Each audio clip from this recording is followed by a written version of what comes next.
There's a question that's come through that actually fits quite nicely to what you're talking about there, Mouse, which is helping people out. And somebody asked, is it okay to lend your gear to other shearers if they come down, say, from the North Island, with a not very good handpiece, no combs and thin cutters? What's your advice? What do they do? If someone was to ring me up and say, hey, Mouse, is there any chance of getting a stand for pre-lamb? I'll say, yeah, have you shorn fine wool? And they go, yep. So I expect that person to turn up with a good handpiece, a good cutting handpiece, 20 cover combs, 60 to 100 cutters, a counter, oil can, screwdriver, moccasins, shearing pants, singlets, and be prepared to start work the next day. Turning up and borrowing gear off a mate or, using a mate's gear or his drink bottle or whatever, that's bullshit. You're not very We're getting paid enough now. We're getting paid enough now, like there's gear out there you can buy, cheaper gear to get yourself started. There is actually no reason now why people are actually shearing on a shoestring budget, in my opinion. Well, that's it. Like, I know a guy. He's actually a family member. He's shearing, and that night, every time I see him, I just shake my head. I said, "What are you doing?" I said, "You telling me you cannot put so much away? Fair enough, your gear is dear, but hey, if you don't see a builder turning up to a place and said, "Oh, can I borrow your hammer? What about a level?" And the answer simple is no. No. I just think that's really amateur. If you've got to borrow gear off a mate or you're using shit gear, your whole attitude's shit, and the sheep that are going out are going to be average. Like, that's just really amateur, I reckon. Thing is, what's your mate going to think? It's like, oh, fuck, I've got to lend him some gear. Oh, and I've got gear, and then it puts extra stress on your mate, and then you feel stink. Oh, I'll go give you these 5 combs, and they're not your best combs because you wouldn't give your mate the best combs.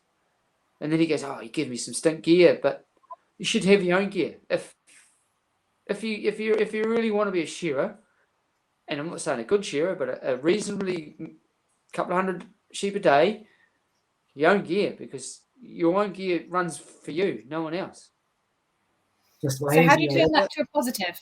What if they are wanting to borrow, but actually it's all they've ever known? That's the environment that they've come from. What advice would you give that person that's asking to borrow the gear? How do you help them? You could actually just sit them down and say, "Look, bro, I'm not going to be an arsehole. I'm not mean, but the answer is no. I've got a family or kids, but we can sit together and set a plan out for you to get some gear.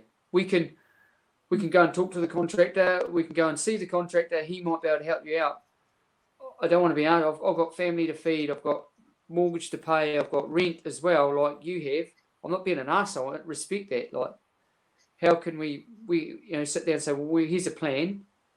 We can go and get 10 or 15 cover combs or winter combs or flat gear. Contractor's got an account. We'll get that sorted, and it'll come off your wages." But yeah, I just think that the same thing. It's a different story if you get to a shed and you run out of gear for the day and someone says, "Shit, can I borrow a comb?" Or that scenario is different. But if you're working from down south and going up north and you just throw your shearing clothes in, like, there would be no way in the world that I'd turn up to some very good friends in the North Island that I've got and say, "Oh, I'm coming to work for you. I'll just bring my shearing jeans and moccasins. You can give me the gear." It doesn't work. And people would understand if you say no, it's not a personal no. It's a no because they have to learn to be more gear orientated and more positive about getting the gear. And man, that's the way I see it. A young fella, like, starting off with, fair enough, if you get a young fella who's a learner, sometimes you give him a few combs to start off with. But that's the first thing I say to them. I say, you've got to sit now by your gear. You've got to start thinking of your gear first before everything else. Gear before beers. That's what my old man used to tell me. That's an old saying that's been around for years. Gears before beers. I think that's great advice. And I suppose it's being around people that can give you that advice as well, rather than just saying, no, that's not how it's done. It's being able to give good advice. If you're turning up to a main show or prelim, you should be turning up kitted out with all the gear you need for those 3 or 4 months. And I mean, we've got guys come down and have hand pieces that they've brought and done a main show and they haven't been cutting 100, that I'll get in and Australia will get in and kit them back up. You know, they'll buy the parts, we'll ship them down, put a new centre post and that through them. That's fine. I'm into that. Or if someone's struggling with their gear, getting a cut, we'll work on that as a team. You know, we'll try and get in there. And we'll do a little bit of grinding demo one night, or help them out with some gear. But you turn up with all the gear, you know, that's saying to me that person wants to be here sharing and wants to learn, and we'll give them. Yeah. We've got some fantastic people that work at work that will get a guy's gear running or a girl's gear running fantastic.